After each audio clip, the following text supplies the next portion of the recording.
Ikut bersuara isu perselingkuhan Ridwan Kamil, Ayu Aulia akui sudah dapat restu dari Atalia Praratia. Isu dugaan perselingkuhan Ridwan Kamil dengan selebgram Lisa Mariana masih hangat menjadi perbincangan publik.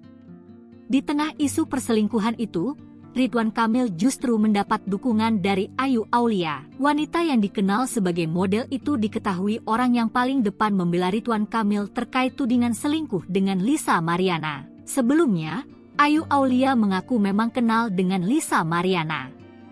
Namun Ayu Aulia membantah soal tudingan miring yang ditujukan kepada mantan gubernur Jawa Barat itu. Saat menjadi bintang tamu di YouTube Richard Lee, Ayu Aulia menyebut dirinya sudah mendapat restu dari istri Ridwan Kamil, Atalia Praratia untuk bersuara terkait isu perselingkuhan. Artinya, kamu sudah dapat restu dari Ibu Atalia untuk menyuarakan ini?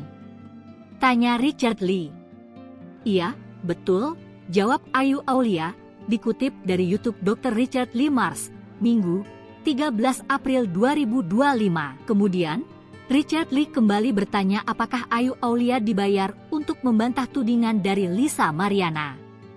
Dengan tegas, Ayu mengaku tak mendapatkan imbalan apapun untuk bersuara di depan publik. Ayu juga menegaskan bahwa tindakan yang ia lakukan tersebut bukan permintaan dari Ridwan Kamil. Adapun aksinya yang ikut bicara di depan publik lantaran inisiatif pribadi sebagai seorang wanita yang merasa perlu untuk melindungi nama baik.